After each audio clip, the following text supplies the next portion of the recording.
Tafadhol, Ustaz. Waalaikumsalam, Masya Allah. Monggo Ustaz, silakan Ustaz. Tafadhol, Ustaz. Baik. Alhamdulillah. Sudah on Ustaz mic-nya? Bismillah. Bismillah, ada suara? Bismillah. Baik, cek. Bisa di-up ya, Bang Led. Baik, Ustaz, terima kasih banyak atas kesediaan waktunya. Kita kembali berjumpa di kajian Rabu malam, The Rabbanians. Dan kali ini kita akan membahas tema yang telah Ustaz siapkan, yaitu pengusaha ideal. Kepada Al-Ustaz, kami persilakan bisa menyampaikan materinya. Falyatafadhol masykurah. Assalamualaikum warahmatullahi wabarakatuh. Waalaikumsalam. Alhamdulillah. Alhamdulillahilladzi arsala rasulahu bil huda wa dinil haqq liyudhhirahu 'ala ad-dini kullih walau karihal musyrikun. Wa ashhadu an la ilaha illallah wahdahu la syarikalah wa ashhadu anna Muhammadan abduhu wa rasuluh. Salawatu rabbi wa salamu alaihi wa ala alihi wa ashabihi wa man sara ala nahjih wastanna bi sunnatih ila yaumiddin. Alhamdulillah, kita kembali bersyukur kepada Allah Subhanahu wa taala. Dialah zat yang mengendalikan hati para hambanya, dan Allah memberikan petunjuk kepada siapa saja yang Allah kehendaki, dan kita berharap semoga kita salah satu di antaranya. Amin. Anda berkumpul di tempat ini dalam suasana sedikit hangat ya. Walhamdulillah, semoga semakin menambah semangat kita untuk bisa mendapatkan ilmu yang kita pelajari. Sedikit cerita ya. Kisah ini diceritakan oleh sebagian ulama. Dulu di masa silam ada seorang ulama yang buta. Ketika beliau menyampaikan pengajian, pesertanya sangat banyak. Namun ada satu posisi yang selalu kosong, tepat di sebelah kiri beliau. Datanglah seorang santri yang belum pernah ikut forum itu. Dia mencari tempat bagian mana yang paling dekat dengan narasumber. Akhirnya beliau lihat tepat di sebelah kiri sang guru ada tempat yang kosong. Akhirnya beliau langsung maju dan menempati tempat yang kosong tadi. Yang lain karena sudah berpengalaman, mereka tidak menempati tempat itu. Ada sesuatu yang istimewa di tempat itu sehingga dia harus duduk di situ. Ternyata sang guru ini punya kebiasaan ketika beliau ngisi pengajian, setiap 5 atau sekian menit selalu meludah ke arah kiri.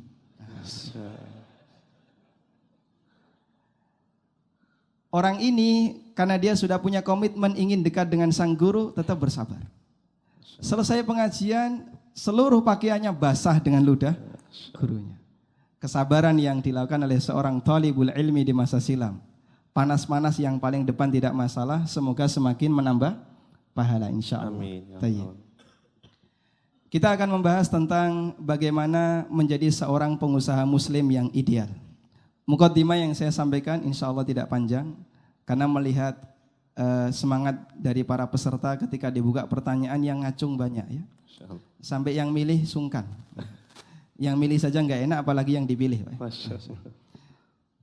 Sehingga insya Allah mukaddimah yang saya berikan karena sifatnya hanya motivasi, tidak terlalu panjang, semoga nanti bisa kita maksimalkan untuk mencari lebih paham tentang masalah ahkam, ya, tentang masalah hukum. Hadirin yang kami hormati, menjadi seorang pengusaha muslim, nama pengusaha muslim tentu saja maknanya bukan pengusaha yang beragama Islam. Kalau kemudian makna pengusaha muslim adalah pengusaha yang beragama Islam, maka tidak ada bedanya antara mereka yang berusaha untuk belajar dengan mereka yang tidak belajar. Karena itu ada sisi lebih dari seorang pengusaha muslim. Apa sisi lebihnya? Seorang pengusaha muslim adalah pengusaha yang menghiasi aktivitas bisnisnya dengan syariat Islam. Sehingga dia ketika mencari harta, yang dia pikirkan bukan dari sisi kuantitas, tapi dia berpikir bagaimana agar harta yang dia dapatkan adalah harta yang legal secara syariat dan memiliki nilai martabat di hadapan syariat. Karena seperti yang kita pahami, bahwa harta yang didapatkan oleh manusia itu tidak satu tingkatan.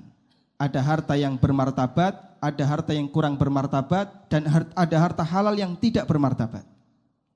Maka bagi seorang pengusaha muslim yang ideal, cita-citanya adalah bagaimana dia bisa mendapatkan harta halal yang sekaligus bermartabat. Halal plus, halal wazaid. Tidak sebatas halal, tapi halal yang memiliki martabat yang paling tinggi. Itulah pengusaha ideal yang disarankan oleh Nabi Sallallahu Alaihi Wasallam. Disebutkan dalam hadis riwayat Ahmad dari sahabat Rafi bin Khadij radhiyallahu anhu. Ada seorang yang bertanya kepada Nabi Sallallahu Alaihi Wasallam, ya Rasulullah, ayyul kasbi atyab. Ya Rasulullah, penghasilan apakah yang paling thayyib? Thayyib itu artinya apa? Halal. Allah berfirman, di antara sifat Nabi Muhammad Sallallahu Alaihi Wasallam adalah wa yuhillu lahumut thayyibat wa yuharrimu alaihimul khaba'ith. Nabi Muhammad Sallallahu Alaihi Wasallam itu punya karakter menghalalkan yang thayyib dan mengharamkan yang khabith. Sehingga lawan dari thayyib adalah khabith. Beliau ditanya penghasilan apakah yang paling thayyib? Paling thayyib berarti yang paling halal. Artinya halal yang pada tingkatan paling tinggi. Kemudian Nabi Sallallahu Alaihi Wasallam menyebutkan dua jawaban. Amalur rajul biyadihi wa kullu bai'in mabrur. Penghasilan yang tingkat halalnya paling tinggi ada dua. Pertama, hasil kerja seseorang dari jerih payahnya. Berarti dia seorang karyawan atau orang yang menjual jasa. Karyawan tetap atau freelance atau orang yang menjual jasa. Sehingga dari dia bekerja, jerih payahnya dia bisa mendapatkan upah. Kemudian yang kedua adalah wa kullu bai'in mabrur, dan keuntungan dari jual beli yang mabrur. Tayyib. Karena kita berbicara mengenai seorang pengusaha, berarti ranah kita adalah pada peran yang kedua, mendapatkan keuntungan dari jual beli yang mabrur. Seperti yang kita pahami, istilah mabrur artinya sesuatu yang baik. Dari kata birrun yang artinya kebaikan. Disebut sebagai jual beli yang mabrur, jual beli yang baik, karena jual beli ini jual beli yang tingkatannya paling tinggi dan dihargai oleh syariat. Bahkan dipuji oleh Nabi Sallallahu Alaihi Wasallam. Bagaimana agar kita bisa mendapatkan hasil dari jual beli yang mabrur ini? Ada beberapa hal yang perlu kita lakukan. Dan jadikan ini sebagai kode etik seorang pengusaha muslim. Yang pertama, jual beli yang mabrur adalah jual beli yang jauh dari sengketa. Sehingga baik penjual maupun pembeli semua sama-sama puas. Dan kalaupun ada peluang sengketa, seorang pengusaha yang sejati, seorang pengusaha muslim yang baik, dia lebih memilih untuk ngalah dibandingkan harus mencari keuntungan. Karena itu seorang pengusaha muslim yang ideal adalah pengusaha yang jauh dari yang namanya peluang sengketa. Nabi Sallallahu Alaihi Wasallam memberikan janji yang sangat indah bagi seorang muslim yang siap untuk mengalah ketika terjadi sengketa. Rasulullah Sallallahu Alaihi Wasallam pernah bersabda dalam hadis riwayat Abu Dawud, Imam Ahmad dan yang lainnya, ana za'imun bi baitin fi rabdil jannah liman tarakal mira wa in kana muhiqqa. Aku jamin seseorang bisa mendapatkan rumah di tengah surga. Bagi siapa? Bagi mereka yang sanggup untuk meninggalkan al-mira, meninggalkan sengketa, wa in kana muhiqqan, meskipun dia di posisi yang benar. Tayyib. Balasannya luar biasa, Pak.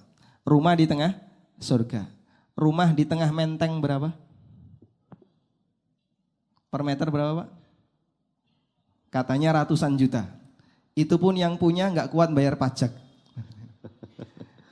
Hadirin yang dimuliakan Allah Subhanahu wa taala. Harapan besar ini bisa dimiliki oleh seorang muslim yang punya karakter lebih dewasa. Yaitu muslim yang mudah untuk mengalah. Bahkan sampai pun ketika ada potensi sengketa, dia lebih milih untuk ngalah dibandingkan mengambil keuntungan. Dan perlu kita perhatikan, mengalah tidak sama dengan kalah. Sehingga ketika seorang muslim mengalah dalam posisi ini, Allah Subhanahu wa taala mencintainya. Karena dia dicintai oleh Allah, maka Allah dudukkan dia di surga yang paling dekat dengan Allah Ta'ala, yaitu di bagian tengahnya surga. Karena surga yang paling tinggi adalah surga yang paling tengah. Sebagaimana Nabi SAW pernah bersabda, beliau pernah mengatakan, فَإِذَا سَأَلْتُمُاللَّهَ فَاسْأَلُوهُ الْفِرْدَوْسِ فَإِنَّهُ أَعْلَى الْجَنَّةِ وَأَوْسَطُهَا. Kalau kamu minta kepada Allah, jangan tanggung-tanggung, mintalah Firdaus. Karena Firdaus itu surga yang paling a'la, paling tinggi. Wa awsatuha, dan surga yang paling tengah, artinya yang paling baik.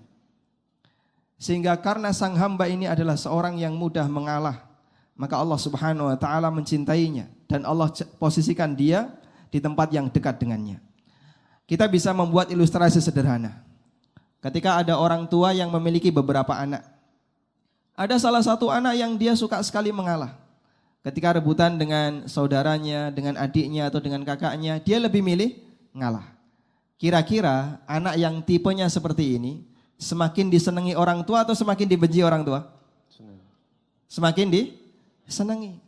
Anak yang seperti ini akan lebih disenangi orang tua. Sehingga ketika orang tua memiliki sesuatu, mungkin dia yang akan diprioritaskan. Walillahil matsalul a'la. Allah memiliki perumpamaan, Allah memiliki sifat sempurna yang lebih tinggi. Jika seperti ini karakter orang tua kepada anaknya, yang dia punya sayang kepada anaknya pada grade tertentu. Sementara sayangnya Allah kepada hamba tidak bisa dibandingkan dengan sayangnya hamba kepada hambanya. Tidak bisa dibandingkan sayangnya hamba dengan sesama hamba. Maka Allah Subhanahu wa taala lebih sayang ketika melihat hambanya yang lebih mudah ngalah ketika bersengketa dibandingkan hamba yang punya karakter tidak suka mengalah.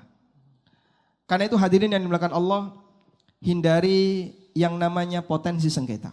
Dan kalaupun ada sengketa, pilih posisi yang lebih ngalah, insya Allah ini akan mendatangkan kebaikan bagi Anda. Kadang kita jumpai ada sebagian orang yang punya karakter rodok kolot ya. Sehingga dia ketika punya sengketa itu susah sekali untuk diajak mengalah. Jangankan mengalah, bahkan dia minta yang lebih. Dan bahkan sampai urusan dunia dibawa ke akhirat. Hanya sebatas masalah 500.000. Sudahlah mas, nanti kita lanjutkan di akhirat. Subhanallah, 500.000 kok diselesaikan di akhirat. Rumangsamu berapa kan gitu ya? Hadirin yang dimuliakan Allah Subhanahu wa taala. Dan banyak kadang sebagian ikhwan yang dia sudah belajar misalnya, sudah kenal sunnah, tapi dia punya karakter yang kurang bisa untuk mengendalikan emosinya. Lebih suka pokoknya yang penting saya menang.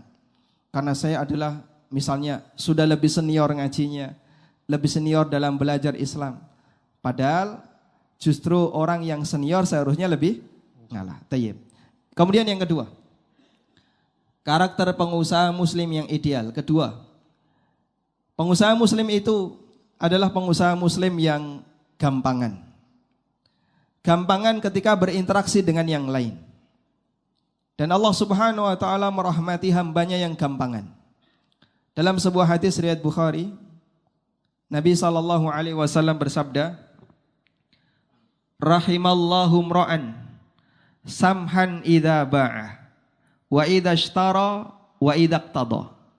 Allah merahmati orang yang gampangan ketika membeli, gampangan ketika menjual, dan gampangan ketika nagih utang. Allah merahmati orang yang gampangan. Karena orang yang gampangan menunjukkan kalau dia itu suka berkasih sayang dengan yang lain. Dan ketika orang itu punya kasih sayang dengan yang lain, maka Allah akan mencintainya. Nabi SAW memerintahkan agar kita lebih banyak berkasih sayang dengan yang lain. Irhamu man fil ardi yarhamu kaman fis sama. Sayangilah penduduk bumi, maka penduduk langit akan menyayangimu. Dan salah satu di antara karakter orang yang gampang memberikan rahmat adalah mereka yang gampangan ketika berinteraksi dengan yang lain. Sehingga ketika Anda menjadi penjual ya, datang pembeli, berapa ini Pak? 100.000. Ditawar berapapun ya, gampangan. 20.000 gimana? Ya. 15.000 gimana? Ya didengarkan saja, ya, meskipun tidak dikasihkan. Ya. Jadi Anda tidak perlu marah ya, santai saja. Buat interaksi Anda dengan dia gampangan. Sehingga meskipun ditawar berapapun, gampangan untuk didengarkan ya, bukan untuk dikasihkan. Anda ketika menjadi pembeli juga bersikap seperti itu. Gampangan ketika bertransaksi. Sehingga hadirin yang dimuliakan Allah, Nabi SAW menekankan seperti ini. Agar kita ketika bertransaksi jangan sampai terjadi sengketa dan masalah. Karena hukum asal jual beli itu apa Pak? Mubah. Sementara sengketa hukum asalnya haram. Sehingga jangan sampai sesuatu yang mubah menjadi pemicu yang haram. Sangat rugi ketika sesuatu yang mubah justru menghasilkan dosa. Kalau seperti ini caranya, lebih baik dari awal sudah nggak usah lakukan yang mubah. Kadang ada misalnya sesama ikhwah yang sudah ngaji. Pak ini ketemuan pas Robanian, ya, malam Kemis. Lama ngaji sering ketemu, akhirnya mereka melakukan kerjasama. Kita lakukan kerjasama bisnis. Kemudian ketika kerjasama itu jalan, pada saat nggak ada masalah, walhamdulillah semua lancar. Ketika terjadi masalah, gesekan mulai terjadi.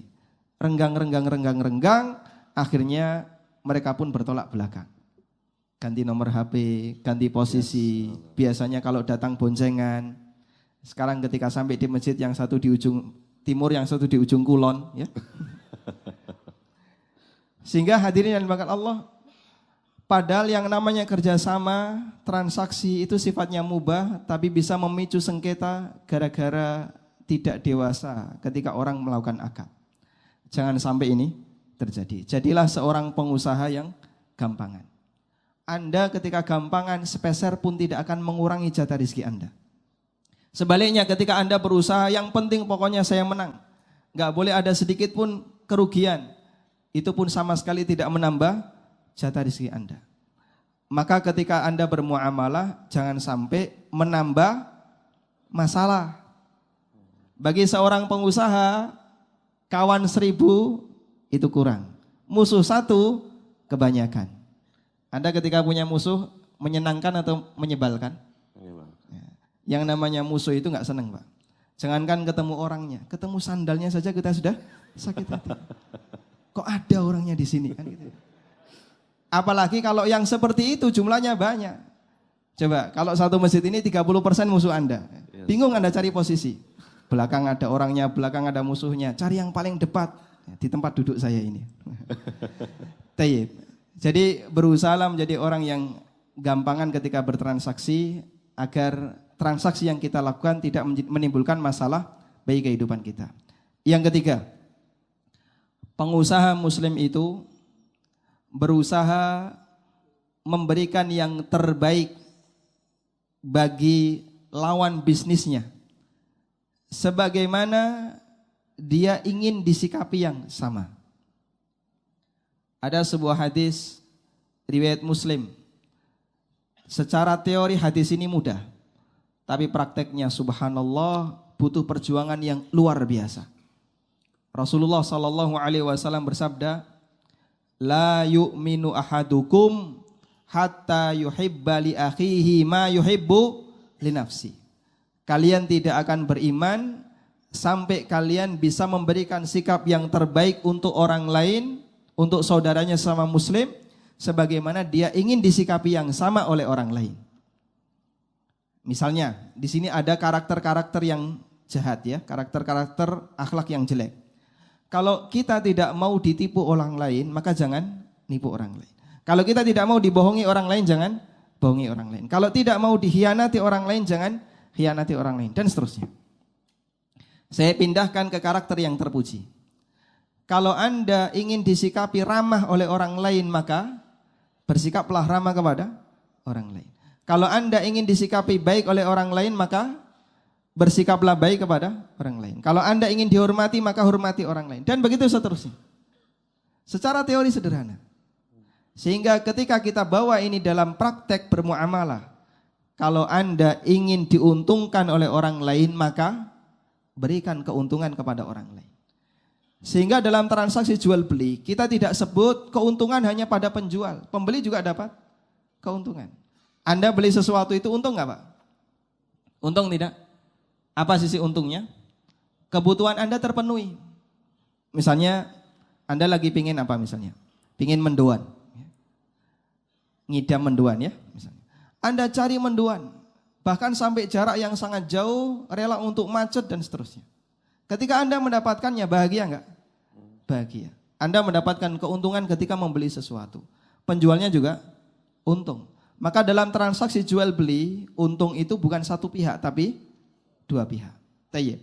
Karena itu hadirin yang dimakan Allah Subhanahu wa taala, sebagaimana kita ingin diuntungkan orang lain, maka berikan keuntungan kepada orang lain. Sebagaimana kita tidak ingin dirugikan orang lain, maka jangan merugikan orang lain. Keseimbangan seperti ini diajarkan oleh Nabi SAW, bahkan beliau jadikan sebagai salah satu tanda iman. La yu'minu ahadukum, kalian tidak beriman sampai. Berarti kalau saya bersikap curang kepada orang lain, saya suka jahat kepada orang lain, gimana Pak? Apakah saya berarti tidak beriman? Dohir hadis ini menunjukkan demikian, meskipun para ulama tidak memaknai demikian. Anda tetap mukmin, tapi Anda pelaku dosa besar. Dan para ulama ketika menyampaikan hadis ini, mereka memberikan kaidah amiruha kama ja'at. Amiruha kama ja'at. Sampaikan saja apa adanya. Maksudnya gimana? Kalau teksnya seperti itu, ya sampaikan teksnya seperti itu. Dan kita tidak melakukan takwil, karena hadis seperti ini bisa jadi ketika ditakwil terkadang mengalami kesalahan. Sebagaimana prinsipnya Imam Ahmad bin Hanbal rahimahullah. Tayyib. Ketika kita kembali ke masalah ini. Jadi seorang pengusaha muslim, dia berusaha memberikan yang terbaik bagi orang lain, sebagaimana dia ingin disikapi yang sama. Saya kasih contoh kasus ya. Anda membeli sesuatu, harganya 10.000. Ketika Anda buka dompet, di situ ada 4 lembar 10.000. 10.000 baru, agak lecek sekali, sobek-sobek. Pilih yang mana Pak? Ketika Anda bayar 10.000, Anda pilih yang mana? Yang masuk pertama, keluar pertama gitu ya. Yang paling tua Anda keluarkan duluan. Padahal nilainya sama, tapi kenapa Anda berikan yang paling jelek? Rasa sayangnya beda. Lebih suka yang muda gitu ya. Memang kajian masalah riba itu selalu bergandengan dengan rabi, Pak. Ketika Anda mengeluarkan yang jelek, padahal pembeli kalau tahu, dia mintanya yang apa, Pak? Kalau perlu yang paling bagus. Tapi kita pilih yang paling jelek. Coba sekarang Anda balik, berikan orang lain yang terbaik. Anda pilihkan yang paling bagus. Mas mau duit yang mana Mas? Yang paling baru atau yang paling jelek? Berikan pilihan kepadanya. Insya Allah ini salah satu di antara contoh bagaimana memberikan yang terbaik bagi orang lain dalam praktek muamalah yang sederhana. Baik. Selanjutnya, pengusaha muslim itu nomor berapa sekarang? 4. Pengusaha muslim itu berusaha melakukan nasihat. Apa itu nasihat? Nasihat adalah iradatul khair lil ghair. Memberikan yang terbaik bagi orang lain. Ini mirip dengan yang pertama, tapi ini dalilnya beda. Ada seorang sahabat namanya Jarir bin Abdullah radhiyallahu anhu. Beliau pernah membaiat Rasulullah sallallahu alaihi wasallam untuk memberikan nasihat. Bayatu Rasulullah sallallahu alaihi wasallam ala nushi likulli muslim. Saya membaiat Nabi sallallahu alaihi wasallam untuk memberikan nasihat kepada seluruh muslim. Maksudnya adalah memberikan yang terbaik bagi seluruh muslim. Kita lihat bagaimana praktek beliau. Beliau pernah butuh kuda. Kemudian beliau minta kepada budaknya, tolong carikan kuda yang bagus untuk saya. Berangkatlah budaknya ke pasar, cari kuda. Ketemu kuda yang kira-kira cocok untuk Tuan Jarir. Setelah dilakukan tawar-menawar, dari yang awalnya 500 dirham ditawar menjadi 300 dirham. Deal 300 dirham. Baik, kemudian budak ini menyampaikan kepada penjual, mari kita menuju Tuan Jarir, nanti beliau yang akan bayar. Sampai di tempat Tuan Jarir, sang budak menyampaikan prestasinya. Alhamdulillah, saya sudah berhasil menawar dari 500 jadi 300. Sekarang Tuan Jarir tinggal bayar 300 dirham. Sebelum beliau bayar, dilihat dulu. Masya Allah, kuda kayak gini 300 dirham. Kayaknya terlalu murah. Bagaimana kalau saya naikkan 400 dirham? Senang dia, ya sudah terserah kamu. Sebentar dulu. Bagaimana kalau 500 dirham? Nah, terserah kamulah. Bagaimana kalau 600? Bagaimana kalau 700? Sampai deal 800. Subhanallah. Sehingga yang asalnya 500 berhasil ditawar jadi 300, dinaikkan lagi jadi 800. Beliau menawar dengan harga yang lebih tinggi. Budaknya melihat kejadian ini, ajaib manusia ini. Langsung bertanya, Tuan Jarir gimana? Kita sudah berhasil menawar 300, kenapa malah dinaikkan jadi 800? Apa kata beliau? Saya telah membaiat Rasulullah SAW untuk memberikan nasihat kepada seluruh muslim. Sebagaimana saya berharap dapat kebaikan dari transaksi ini, penjual juga ingin mendapatkan keuntungan dari transaksinya. Maka enggak masalah saya keluar duit lebih banyak, yang penting kita sama-sama puas. Yang penting saya bisa memberikan yang terbaik bagi orang lain. Bisa enggak praktek kayak gini, Pak? Masya Allah. Bisa insya Allah ya? Insya Allah ya. Anda datang ke misalnya, Kita coba di bazar saja. langsung nanti turun ke bawah ya. Insya Allah. Berapa ini Pak? 20.000 ya. Kalau 50 gimana? Masya Allah. Maksudnya 50 dapat 5 ya. Tayyib. Dengan cara seperti ini, kita berusaha memberikan yang terbaik bagi orang lain. Kemudian saya tambahkan kaitannya dengan ini. Membatalkan transaksi itu ada dua ya. Ada membatalkan transaksi disebabkan ilah tertentu atau karena sebab ya. Membatalkan transaksi karena sebab, dan yang kedua membatalkan transaksi tanpa sebab. Membatalkan transaksi karena sebab disebut dengan hak khiyar. Disebut dengan hak khiyar. Khiyar itu tulisannya kha, saudaranya jim ya. Iya ro, kha iya alif ro, khiyar. Membatalkan transaksi karena sebab disebut dengan hak khiyar. Dan hak khiyar ini hukumnya wajib jika ada sebabnya. Contoh sebabnya apa Pak? Contohnya karena ada aib, ada cacat. Maka nanti pembeli memiliki hak khiyar aib. Atau karena dia di posisi merasa dibodohi. Seharusnya barang ini tidak seharga segitu karena dia KW 10, tapi dihargai cukup mahal, seperti ori. Akhirnya dia punya hak untuk membatalkan transaksi karena dia dibodohi. Maka hak khiyar seperti ini tidak boleh dihilangkan, dan Nabi SAW menyebut orang yang membatalkan hak khiyar la yahillu lahu wa la yahillu lahu ayyufariqa sahibahu khasyata ayyastaqila. Tidak halal baginya untuk meninggalkan transaksi, dalam arti tidak menerima komplain karena khawatir nanti saudaranya akan mengembalikan barang yang dia sudah beli. Karena itu hak khiyar wajib dihargai.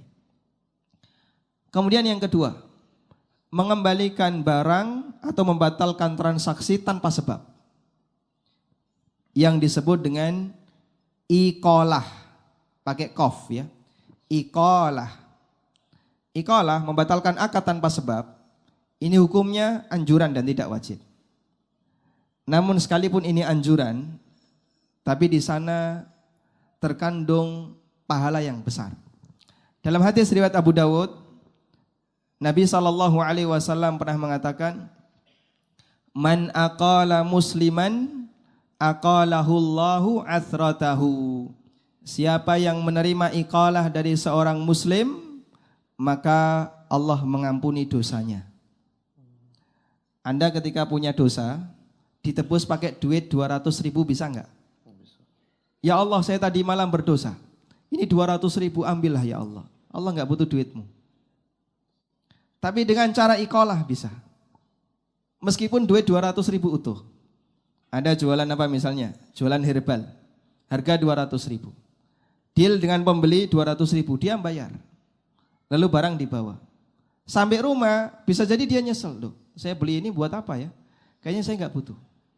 Atau mungkin sampai rumah ketika bawa barang, istrinya marah. Akhirnya daripada bikin masalah di keluarga, dia balik lagi ke penjual. Mas, saya nggak jadi beli mas. Lah sebabnya apa? Tanpa sebab. Nggak ada sebabnya, memang nggak ada sebabnya. Cacat nggak ada, dibodohi juga tidak. Hiar majelisnya sudah selesai, sehingga dia membatalkan akad tanpa sebab. Boleh nggak penjual tidak menerima? Boleh tidak? Sah-sah saja.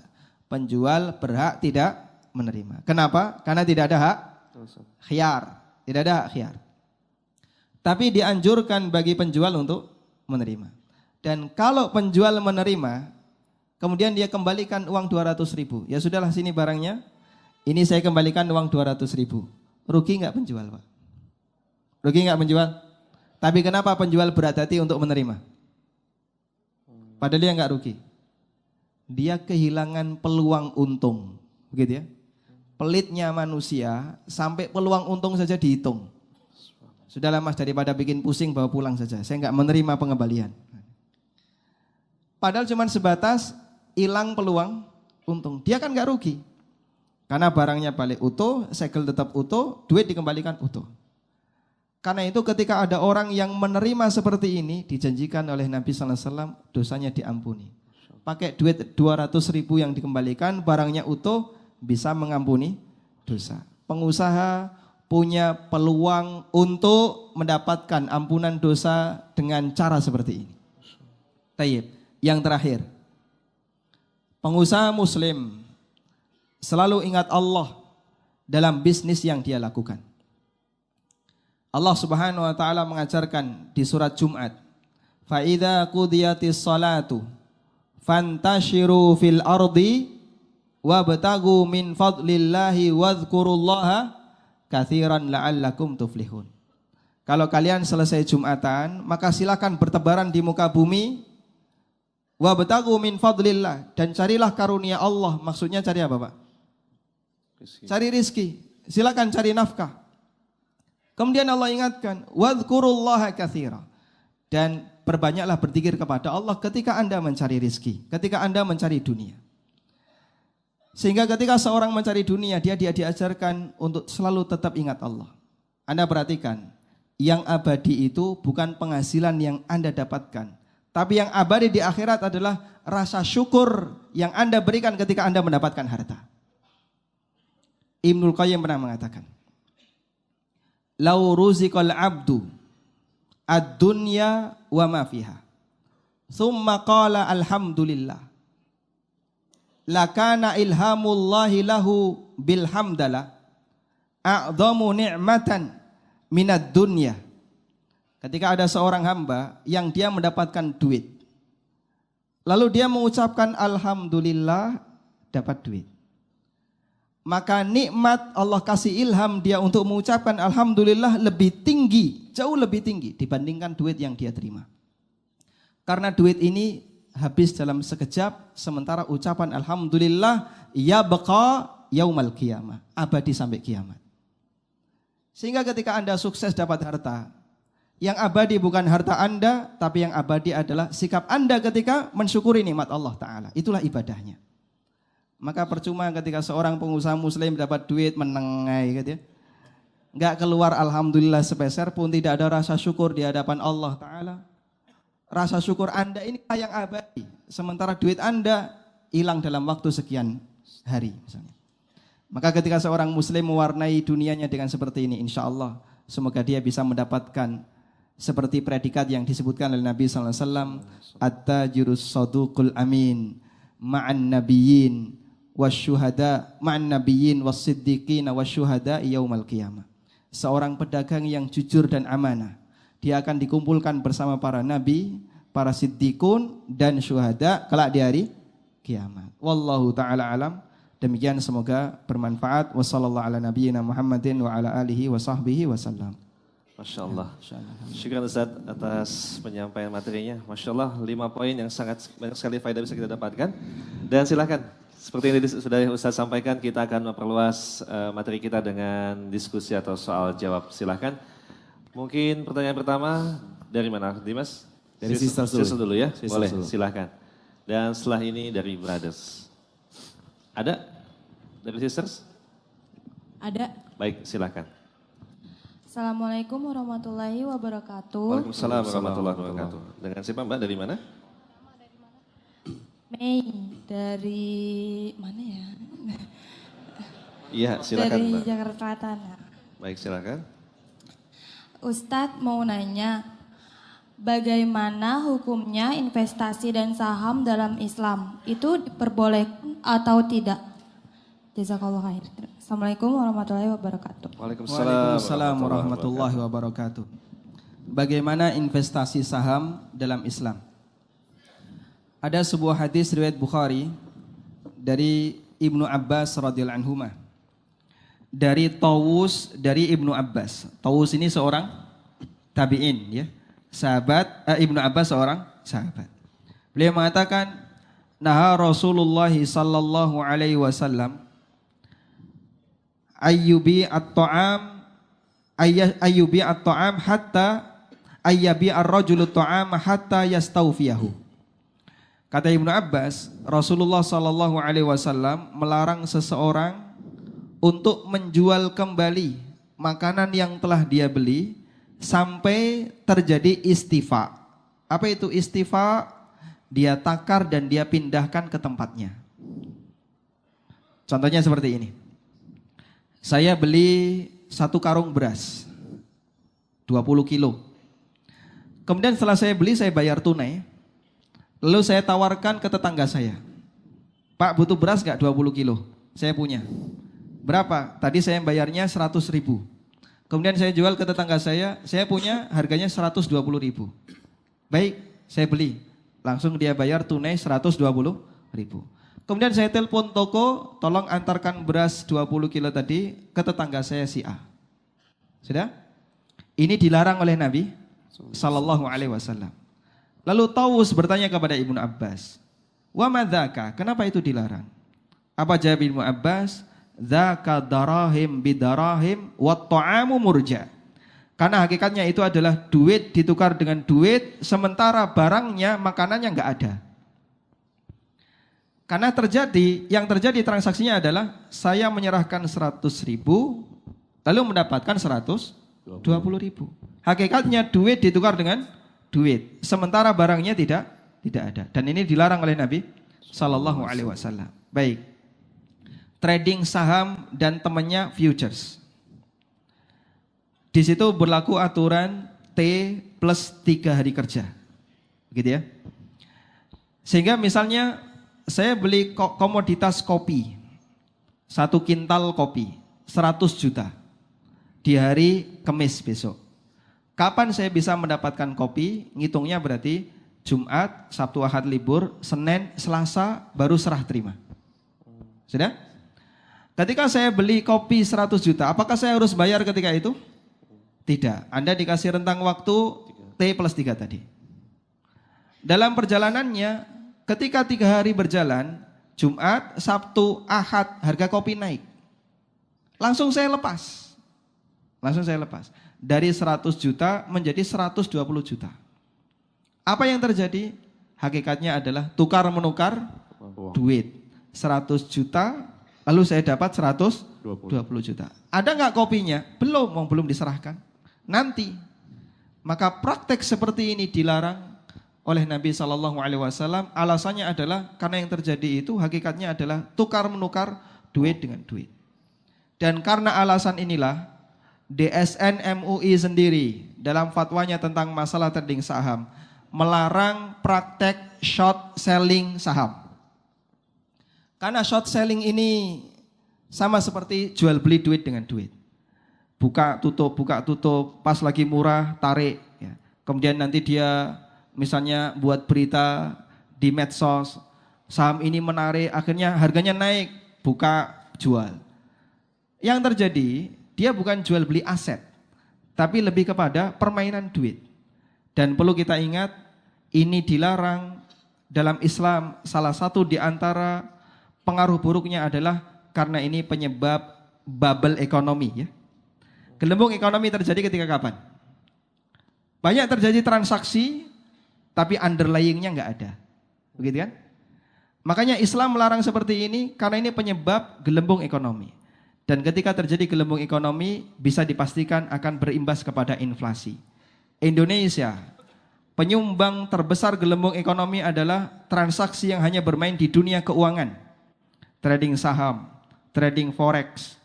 Belum lagi apa misalnya dropshipping yang liar-liar itu. Mainnya cuma duit-duit saja. Kemudian ditambah lagi bertebaran e-money. Belum lagi lembaga keuangan yang hanya fokus pada uang sebagai komoditas. Sehingga Indonesia gelembung ekonomi penyumbangnya sangat banyak. Makanya wajar kalau inflasi di tempat kita nilainya besar. Makanya perjuangan yang diajarkan Nabi SAW, kenapa beliau melarang riba? Beliau melarang menjual barang sebelum diterima. Beliau melarang menjual barang sebelum dikuasai. Dan semua larangan-larangan yang beliau lakukan, yang beliau berikan, melarang menjual barang sebelum dimiliki. Ini karena semuanya adalah aslinya tukar menukar duit dengan duit, barangnya enggak ada. Dan itu penyumbang bubble ekonomi. Cukup jelas insyaallah? Walhamdulillah. Masya Allah. Jelas ya Mbak insyaallah ya, sisters. Oh, Masya Allah, langsung banyak nih. Tuh. Kita mulai dari belakang dulu ya. Paling ujung. Paling ujung mana tuh? Masya Allah. Belakang sana tuh. Oh iya, deket tiang. Masya Allah. Bro Kharil ada ya mic-nya di ujung sana deket tiang tuh. Baju biru. Baju biru. Nah. Iya. Masya Allah. Mau sebutkan nama dan dari mana Mas? Baik, setelah ini sister lagi ya insya Allah. Sekali lagi bagi brothers yang ada uzur kami harapkan sedikit memutar ya jalannya lewat tangga selatan. Mohon izin karena di sana tempat keluar akhwat atau sister. Jadi sekali lagi untuk yang brothers keluar lewat tangga utara. Terima kasih. Silakan Mas, dengan siapa dari mana? Assalamualaikum Ustadz. Waalaikumsalam. Saya dari Aceh, salah satu tim Berani Hijrah Baik. Mas Aca. Mas Anca. Anca. Ya, silakan Mas Anca langsung ke itu. Bertanya menyambung dengan jawaban Ustadz tadi, bicara uang ditukar dengan uang. Bagaimana hukumnya kita di Indonesia bicara tentang money changer, sedangkan bila kita pergi umroh atau kemanapun itu amat sangat butuh untuk kita. Terima kasih Ustaz. Baik. Terima kasih Jadi Mas Anca. berbicara tentang masalah money changer, bagaimana hukumnya? Kalau tadi kita telah menyinggung tentang hukum jual beli uang dengan uang. Jual beli uang dengan uang dalam Islam itu dibatasi. Kenapa dibatasi? Agar tidak dilakukan secara bebas. Yang ini disimpulkan oleh para ulama karena Islam menghendaki uang hanya sebagai alat tukar dan bukan komoditas. Uang hanya sebagai apa? Bukan komoditas. Prinsip itu ya. Uang hanya alat tukar dan bukan komoditas. Karena itu transaksi uang dengan uang diperbolehkan ketika dibutuhkan. Jika tidak butuh, jangan lakukan. Sehingga membuka money changer ketika itu dibutuhkan, hukumnya diperbolehkan. Namun dengan ketentuan harus dilakukan secara tunai. Harus dilakukan secara tunai. Rasulullah SAW bersabda dalam hadis riwayat Muslim dari Ubadah bin Samit radhiyallahu an, "Adzabu bidzahab wal fiddatu bil fiddah." Emas kalau ditukar dengan emas, perak dengan perak, mithlan bimithlin, yadan biyadin. Harus sama kuantitas dan harus dari tangan ke tangan, maksudnya dilakukan secara tunai, dilakukan secara tunai. Bahkan sampai pun selisih 5 menit, 10 menit nggak boleh. Yang dimaksud dilakukan secara tunai itu gimana Pak? Uang pertama ada, uang kedua ada, hadir di tempat yang sama. Tidak boleh ada selisih waktu. Selisih waktu sekian menit nggak boleh. Ini pernah dilarang oleh Umar bin Khattab radhiyallahu anhu. Ada sahabat punya dirham. Dirham itu bahannya apa? Perak. Mau ditukar dengan dinar, bahannya emas. Lalu beliau sarankan, kalau kamu membawa dirham, jangan kamu serahkan dirham itu kepada kawanmu sampai dia mengambil dinarnya di dalam rumahnya, kemudian keluar dan menyerahkan dinarnya. Selisih ngambil masuk ke rumah ngambil dinar itu berapa menit Pak? Tergantung rumahnya ya. Tergantung jauhnya. Rumah sahabat Anda jangan berpikir terlalu gede gitu ya. Rumah sahabat kotak-kotak kecil. Masya Allah. Sehingga hanya selisih ngambil, ini dirham saya, baik saya bawa dulu, dia masuk rumah, ngambil dinarnya, nggak boleh. Masya Allah. Ya, trading forex itu tertunda berapa hari? 2 hari. Jadi orang misalnya beli dolar, transaksi hari ini, penyerahannya 2 hari lagi. Penundaan seperti ini riba nasi'ah. Penundaan seperti ini hukumnya riba nasi'ah. Dan kita bisa pahami trading forex itu bukan karena butuh, tapi karena permainan uang, ingin mempermainkan sesuai dengan tren yang berlaku. Ya, pas lagi musim pemilu diharapkan naik, sehingga yang lain berharap semoga dolar turun, dia doanya semoga dolar naik. Ini orang yang doanya mengkhianati yang lain. Masya Allah. Sama seperti petani tembakau, ya. Yang lain berharap semoga turun hujan. Satu-satunya petani yang berharap semoga tidak turun hujan adalah petani tembakau, Pak. Sehingga doanya mengkhianati yang lain. Baik, jadi prinsip seperti ini dilarang. Islam melarang agar uang itu peredarannya tidak lebih dominan dibandingkan komoditas. Anda bisa perhatikan, setiap negara di mana peredaran barang lebih dominan, maka dia lebih resisten terhadap inflasi, baik muslim maupun kafir. Jepang misalnya. Kenapa dia tidak mengalami inflasi bahkan deflasi? Karena dia di sana menekankan orang kalau mau dapat untung jangan bermain di sektor uang. Apa yang bisa Anda produksi? Apa yang bisa Anda jual? Menyusul negara Cina. Dan kita berharap negara Indonesia seperti itu. Sehingga jangan jadikan proyek bisnis itu hanya di sektor fintech. Gitu. Sekarang kan menjamur di mana-mana. Lagi tren para pemuda-pemuda ini ya. Di sini fintech, nanti sini ngembangkan fintech. Orang lebih senang cari duit ketika duduk di kantor. Duduk di tempat yang ber-AC, hanya berhadapan dengan satu layar komputer dan seterusnya.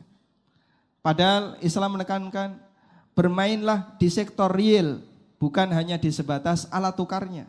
Karena alat tukar itu jadikan tetap alat tukar, bukan komoditas. Wallahu a'lam. Masya Allah. Masya Allah. Jelas ya Mas Anja ya, insya Allah ya. Nah sebelum ke sisters nih Ustadz, ada pertanyaan dari sosial media nih ya. Ya. Ustadz, bagaimana hukumnya apabila pedagang yang biasanya di luar negeri, mereka foto-foto barang di toko orang, lalu kita nih sebagai pembeli pilih dari hasil fotonya, mungkin just tip ya Ustadz? Jasa titip. Jasa titip ya. Foto-foto bareng. Jadi mereka mungkin lagi jalan-jalan di luar negeri, foto-fotoin barang, Oh gitu. terus dikirim. Nah pembeli ini milih dari fotonya orang itu. Bagaimana Baik. hukumnya? Just tip ya. Jasa titip. Jasa titip berarti posisi orang yang berada di luar negeri tadi sebagai wakil dari pembeli. Dia moto barang-barang, kemudian ditawarkan, ada nggak yang mau kalian beli? Baik, saya mau yang ini, tolong dibelikan. Nah ketika dia membelikan, berarti posisi dia sebagai wakil dari pembeli. Boleh nggak wakil ini diupah? Boleh, namanya akad wakalah bil ujroh. Wakalah bil ujroh, posisi wakil diupah, nanti tolong belikan. Nah kemudian terjadi khilaf, bolehkah ditalangi terlebih dahulu? Ada sebagian yang melarang, karena kalau ditalangi dulu, berarti menggabungkan akad utang dengan jual beli jasa. Menggabungkan akad utang dengan jual beli jasa. Dan Nabi SAW melarang hal ini sebagaimana dalam sabda beliau, la yahillu salafun wa bai'. Tidak halal utang digabung dengan jual beli. Ditalangi dulu berarti diutangi. Utang.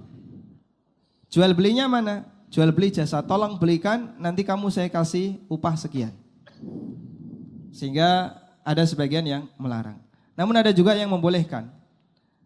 Mereka beralasan, yang membolehkan ini beralasan, hadis yang melarang menggabungkan utang dengan jual beli itu berlaku jika akad utamanya utang kemudian bersyarat jual beli. Sebagaimana keterangan Imam Ahmad. Sa'id bin Mansur bertanya kepada Imam Ahmad, apa makna la yahillu salafun wa bai'? Kata beliau, ayyudayina rajulun daynan thumma yabta'u bainahuma yazdadu alaih. Ada orang ngutangi orang lain, lalu mereka nambahkan akad jual beli sebagai syarat utang. Contoh, saya mau ngutangi Anda dengan syarat Anda harus jual tanah Anda ke saya. Aslinya petani ini nggak ingin menjual tanahnya, tapi berhubung dia butuh duit utang, akhirnya dia merelakan. Ya sudahlah, biar tanah saya terjual saja nggak apa-apa. Yang penting dapat duit utangan. Maka berarti di sini apa? Utang bersyarat jual beli. Sehingga dia mendapatkan keuntungan dari transaksi jual beli disebabkan ngutangi orang lain. Dan ini dilarang oleh Nabi SAW. Tapi kalau dibalik, awalnya jual beli, lalu diutangi, boleh. Insya Allah tidak ada masalah.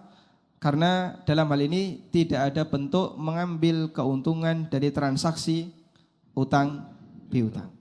Yang bersangkutan itu kan dia tidak mengambil keuntungan. Karena saya ngutangi kamu maka kamu harus titip saya. Kan tidak begitu. Justru sebaliknya, tujuan dia apa, Pak? Bantu ya. Bantu kawan-kawannya ya, yang belum pernah lihat barang seperti itu ya. Alhamdulillah saya sudah melihatnya di luar negeri misalnya. Terus kamu kalau mau beli bisa titip saya, silahkan, insya Allah tidak masalah. Wallahu a'lam. Masya Allah. Baik, Semoga sisters ya dimudahkan. setelah ini ya, insya Allah. Sister silakan yang sudah siap. Assalamualaikum warahmatullahi wabarakatuh. Assalamualaikum warahmatullahi wabarakatuh. Dengan siapa dari mana? Silakan. Saya Al dari Mangga Besar. Ya, silakan Mbak Al. Saya ingin bertanya Ustadz, kalau kebetulan saya kerja di kantor retail fashion, saya ingin bertanya, hukum utama dari jual beli adalah keikhlasan dari penjual dan pembeli. Bagaimana apabila saya membuat suatu baju atau yang berhubungan dengan fashion, lalu ada untuk keuntungan saya pasti menjual dikalikan sekitar 2 atau 3 dari modal pertama, lalu saya jual di toko. Itu hukumnya bagaimana Ustadz? Dan yang kedua adalah saya ingin bertanya tentang konsinyasi. Apabila saya menitipkan barang saya di toko lain, lalu toko tersebut meminta konsinyasi sebesar 20%, 25% hingga 45%, itu bagaimana Ustadz? Terima kasih. Ya, Yang pertama ya. Warahmatullahi wabarakatuh. Waalaikumsalam warahmatullahi wabarakatuh. Mengenai berapa persen kita boleh mengambil keuntungan dari HPP, harga pokok produksi Anda naikkan jadi 3, 4 kali atau 5 kali lipat, boleh atau tidak? Mengenai berapa persen kita boleh dapat untung, tidak ada dalil yang menegaskan batasannya. Dan bahkan ada dalil yang membolehkan orang mengambil untung sampai 100%, 2 kali lipat. Seperti disebutkan dalam hadis mengenai kisah Urwah Al-Bariki. Urwah Al-Bariki dipesani Nabi SAW untuk membelikan seekor kambing. Beliau dikasih 1 dinar. Berangkatlah Urwah sampai di tempat penjual kambing, dapat 2 ekor. Padahal pesannya tadi berapa ekor? 1. Dibawa pulang, di perjalanan ada yang nawar 1. Saya mau beli kambingmu 1 berapa? 1 dinar. Dibayar 1 dinar. Balik kepada Nabi SAW membawa 1 dinar dan seekor kambing. Untung berapa? 1 dinar. 100%. 100%. Baik. Nabi SAW melihat ini, beliau marah tidak? Ternyata beliau tidak marah. Bahkan Urwah didoakan, barakallahu fi safqati yadik. Semoga Allah memberkahi transaksi yang dilakukan oleh tanganmu. Para sahabat berkomentar, andaikan Urwah menjual pasir tentu jadi emas. Ya maksudnya pakai proses ya. Nanti jualan pasir berapa tahun jadi emas gitu. Saking pinternya beliau berdagang. Dan atas doa dari Rasulullah sallallahu alaihi wasallam. Sehingga hadis ini menyebutkan bahwa mengambil keuntungan boleh lebih dari 100%. Hanya saja ada batasan yang perlu diperhatikan. Batasan yang perlu diperhatikan adalah mengenai harga pasar. Menurut Malikiyah, seseorang tidak boleh menjual barang lebih dari harga pasar. Kenapa enggak boleh? Karena ini termasuk pembodohan. Misalnya ya, Harga pasarnya 20.000. Karena ini konsumen nggak ngerti harga, dijual 200.000. Nah, maka perbuatan orang ini sama dengan membodohi konsumen. Anda ketika datang ke Yogyakarta, ada sebagian penjual yang nakal ya. Mampir warung soto. Normalnya soto di sana tidak lebih dari 10.000, normal ya. Antara 6.000 7.000. Plat B. Wah, itu. Mangsa. Langsung berubah. Ya. Harganya langsung dinaikkan 20.000. Itu dipentung jenengan ya. Harganya harga pentung. Dan perbuatan seperti ini berarti menjual barang di atas harga pasar. Hukumnya nggak boleh. Maka boleh mengambil keuntungan lebih dari 100%, tapi tidak boleh melebihi harga pasar. Itu kesimpulannya. Wallahu a'lam. Yang kedua tadi apa hukumnya konsinyasi, Ustaz? Apa hukumnya konsinyasi? Model konsinyasi seperti yang Anda ceritakan disebutkan dalam riwayat Bukhari secara muallak dari Ibnu Abbas radhiyallahu anhuma yang diistilahkan dengan samsaroh. Samsaroh itu bahasa kerennya makelar ya. Ibnu Abbas mengatakan la ba'sa ayyakul, boleh bagi seseorang untuk seorang penjual mengatakan bi hadats tsauba, silakan kamu jualkan barangku ini. Fama zada ala kadza wa kadza fawalaka. Nanti kalau lebih dari sekian itu milik kamu. Contohnya gini. Pokoknya saya terima bersih 100.000. Kalau Anda mau ngambil margin, silahkan dijual terserah. Maka boleh nggak orang ini menjual lebih?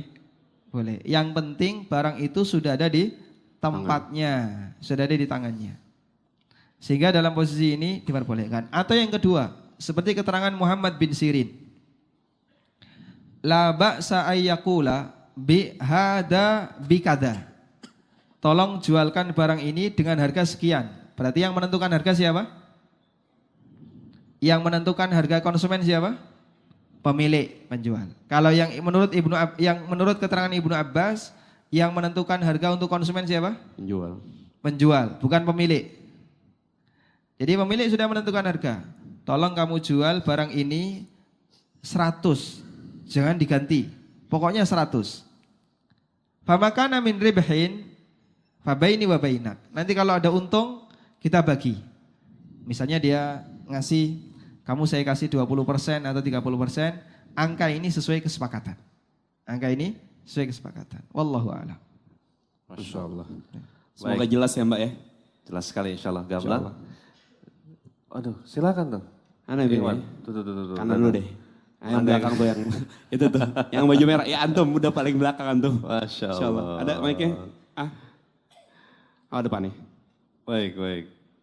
Ditunggu sebentar mic-nya. Setelah ini, sisir lagi insya Allah. Oh, mesos dulu setelah ini insya Allah. Ada mesos satu nih insya Allah. Baik, sudah sampai? Sudah sampai mic-nya? Macet Silakan. kayaknya. Masya Allah. Baik, silakan Mas. Tolong sebutkan nama dan dari mana Mas? Assalamualaikum warahmatullahi wabarakatuh. Waalaikumsalam warahmatullahi wabarakatuh. Nama Abdul Rashid dari Bogor. Silakan. Dr. Rashid, silakan. Pertanyaannya adalah masalah tadi pengembalian barang. Ada yang hukumnya karena sesuatu atau enggak ada sesuatu. Iya. Khiar ya? Khiar dan ikolah. Di beberapa toko itu ada oke nggak apa-apa dibalikin, tapi uangnya juga yang dikembalikan beberapa persennya saja gitu. Kayak contoh di beberapa kayak di tiketing itu ada pengembalian tiket, cuman yang dikembalikan uangnya 70% doang. Itu bagaimana? Sama satu lagi gimana hukumnya parkiran di masjid? Parkiran di masjid? Parkiran di masjid. Karena banyak, jujur aja banyak di antara iwa-iwa kita sendiri yang suka milih-milih masjid yang nggak ada tukang parkirnya. Masya Allah. Masya Allah. Baik. Syukran Ustaz. Terus segitunya. Iya, makasih. Syukran ya. Syukran Abdul Rashid telah memberikan fakta ini ya. Bukan yang nggak ada AC-nya ya. Silahkan Ustadz, yang pertama. Baik, pertanyaan yang kedua itu masukan atau gimana itu? Oh iya. Baik, insya Allah. Ada rekamannya kok, insya Allah. Taib. Yang pertama ya, mengenai refund tapi nilainya berkurang, dipotong. Seperti pengembalian tiket dan seterusnya. Jadi kita kembali ke iqalah. Iqalah itu ulama khilaf. Apakah iqalah itu fashul aqdi ataukah apakah iqalah itu membatalkan akad ataukah akad kedua? Sehingga kalau membatalkan akad berarti dibuat utuh. Tadi duitnya berapa dikembalikan utuh, barangnya dikembalikan utuh. Atau akad kedua. Kalau akad kedua itu berarti saya sudah jual ke kamu harga 100. Kalau kamu kembalikan ke saya berarti kamu jual barang itu ke saya. Sehingga akad yang kedua. Nah, ketika terjadi akad kedua berarti harganya boleh beda. Khilaf di antara ulama dalam masalah ini. Ada yang berpendapat iqalah itu fasah akad. Sehingga tidak ada konsekuensi apapun. Balik barang, balik duit.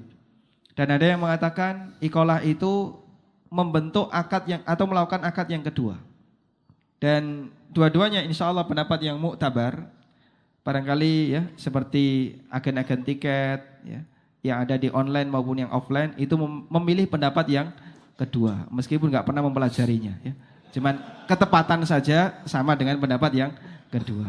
Wallahu a'lam. Selanjutnya mengenai hukum parkiran di masjid. Karena banyak yang milih masjid yang tidak ada parkirannya.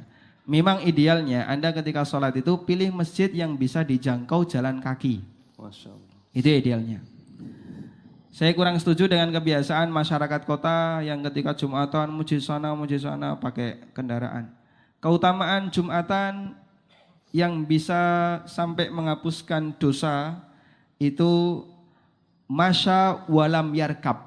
Dia berjalan dan tidak naik kendaraan. Sehingga kalau dia naik kendaraan, keutamaan itu hilang. Masya Allah. Ketika naik kendaraan, keutamaan itu hilang. Dan Nabi SAW tidak menyebutkan siapapun khotibnya. Apakah khotibnya sunnah atau yang bukan sunnah, yang apa yang disampaikan. Beliau tidak menyampaikan. Karena khotib dalam Islam itu yang menyampaikan adalah pemimpin. Idealnya apa? Pemimpin. Dan pemimpin belum tentu ahlu sunnah. Di zaman Imam Ahmad pemimpinnya Mu'tazilah. Tapi ketika pemimpin itu berbicara pada saat khutbah bagi ahlu sunnah, karena dia tidak ada pilihan lain kecuali harus duduk di situ, dia diam-diam saja. Mau komentar, mau kritik, barangkali tidak mungkin dia lakukan. Tapi dia pilih keutamaan yang penting jalan kaki ketika menuju masjid. Sehingga masjid mana yang paling afdal untuk kita jadikan sebagai tempat sholat ya? Yang paling afdal adalah masjid yang bisa Anda jangkau dengan jalan kaki. Selama itu adalah masjid yang imamnya muslim, silahkan Anda pilih. Kecuali kalau ada yang bermasalah. Misalnya Pak di masjid itu imamnya Syiah misalnya. Dan kita sepakat Syiah bermasalah misalnya. Lalu Anda hindari. Atau di masjid itu ada situs yang kurang baik lah kalau dicampur dengan masjid. Yang saya maksud adalah kuburan misalnya. Kemudian Anda cari masjid yang lain yang bisa dijangkau. Kalau pertimbangan seperti itu silahkan. Tapi selama pertimbangan itu tidak ada dan Anda bisa menjangkau masjid itu, maka lebih baik Anda ke masjid yang bisa pakai jalan kaki. Sehingga kalau jalan kaki kan nggak perlu mikir parkir ya. Nah. Setuju ya? Setuju Ustaz. Masya Allah. Jelas ya Mas ya? Insya Allah ya. Masya Allah. Masya Allah. Weekend. Perlu diskon parkir nggak ya? Diskon? Ya nggak usah. Baik. Sebelum ke Ahwat Ustadz, ini ada lagi pertanyaan dari sosial media Ustadz. Baik, silakan. Assalamualaikum Ustadz, saya Doni dari Mampang. Pertanyaan saya adalah bagaimana jika transaksi jual beli melibatkan pihak ketiga? Ya ini sebagai jasa pengiriman atau ekspedisi. Barang sebelum dikirim dalam kondisi baik, diterima pembeli rusak, perkiraan rusak di dalam pengiriman, yaitu yang bertanggung jawab pihak ekspedisi Ustadz. Bagaimana sebaiknya sebagai penjual mengingat jika dikembalikan akan rugi ongkos kirim dan produknya cacat? Baik. Waalaikumsalam warahmatullah. Jadi memang di tempat kita ekspedisi itu terkadang kurang bertakwa kepada Allah ya. Yang lebih mengenaskan lagi Pak, kita kalau ngirim mushaf itu kan kadang dibanting, diinjak, diduduki, kita nggak tahu. Maka Anda kalau mengirim buku Islam ya, buku-buku yang di situ ada Al-Quran hadis yang layak untuk dimuliakan, apalagi mengirim Al-Quran, tulis cantumkan disclaimer di situ ya. Ini isinya Al-Quran, jangan diinjak, jangan dibanting, jangan apa lagi? Didudukin. Jangan diduduki, pokoknya yang semua tindakan yang tidak menghormati Quran. Jika dilanggar, kobong. Lalu Anda kirim. Insya Allah dengan cara seperti ini berarti kita sudah barok, sudah berlepas diri ketika ada pelanggaran yang dilakukan oleh pihak ekspedisi, pihak kurir. Nah sekarang akad kita dengan kurir itu apa? Akad kita dengan kurir adalah akad ijarah, ya, jasa. Akad jasa pengiriman. Dan akad ijarah, posisi ajir itu orang yang dipekerjakan.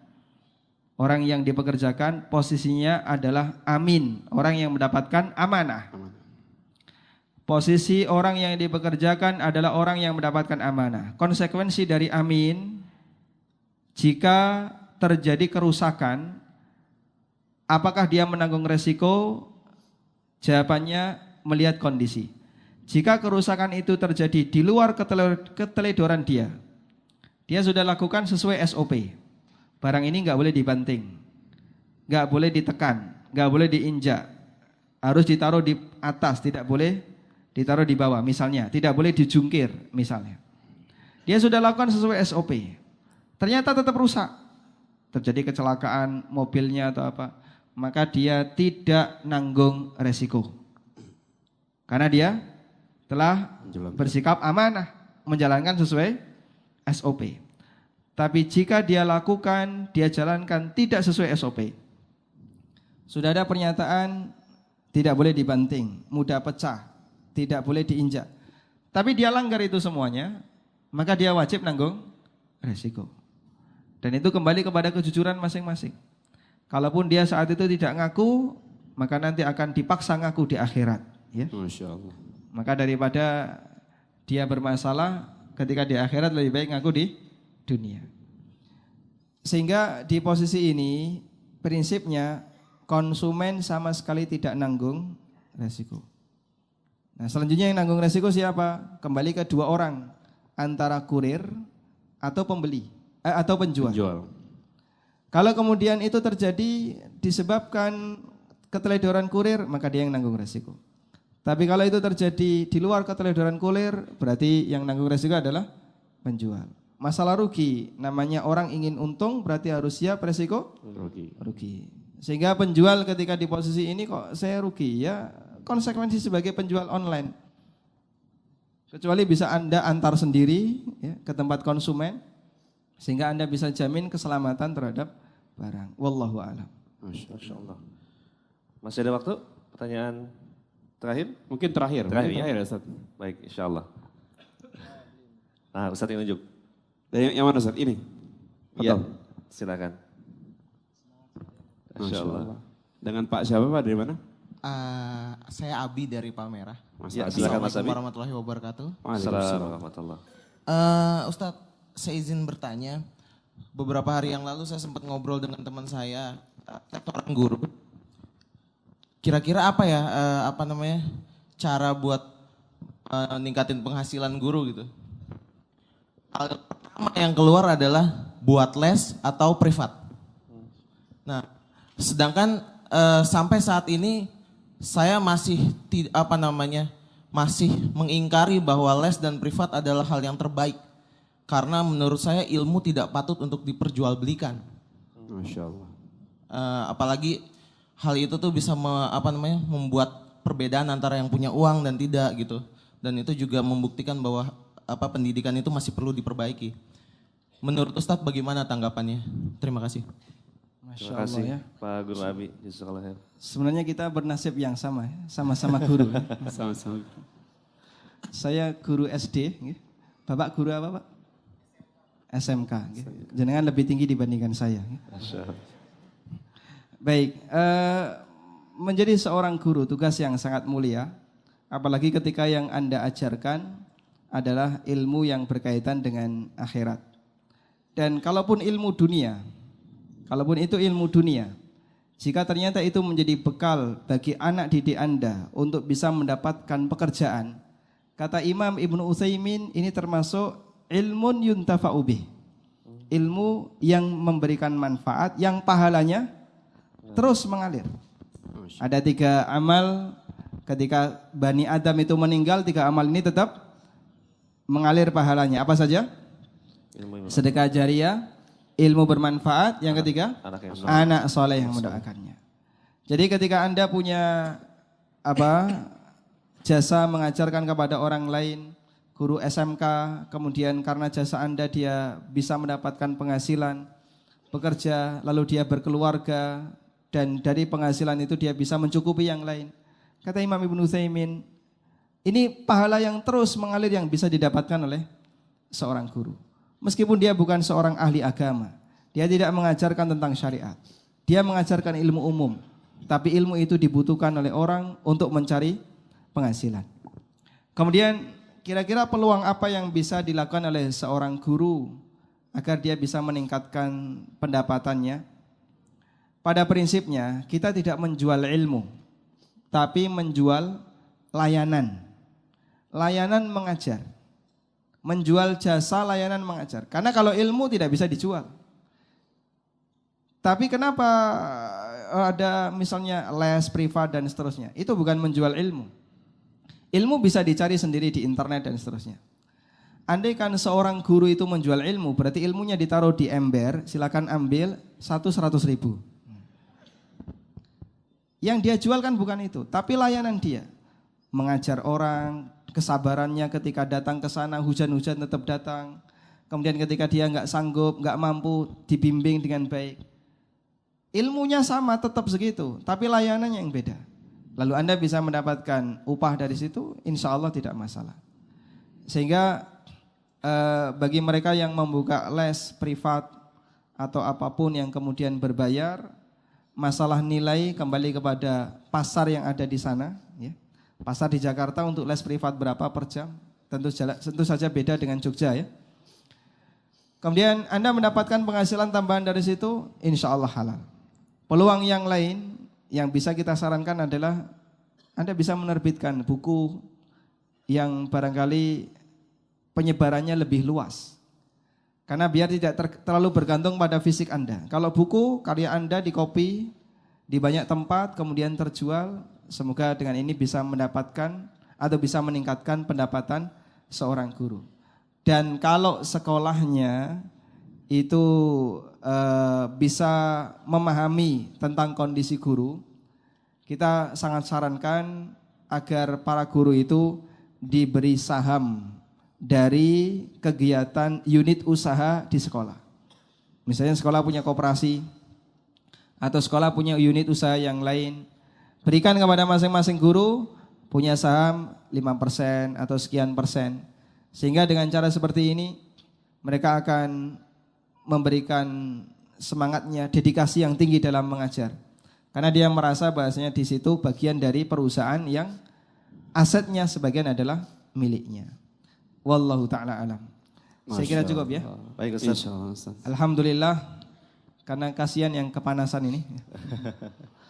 Semoga Allah Subhanahu wa taala memberikan keberkahan untuk setiap usaha yang kita lakukan dalam mencari rizki yang halal. Amin. Insyaallah. Amin. Wassallallahu ala nabiyyina Muhammadin wa ala alihi wa sahbihi wasallam. Wa akhiru da'wana anilhamdulillahi rabbil alamin. Subhanakallahumma wa bihamdika asyhadu an la ilaha illa anta astaghfiruka wa atubu ilaik. Wassalamualaikum warahmatullahi wabarakatuh. Waalaikumsalam warahmatullahi wabarakatuh.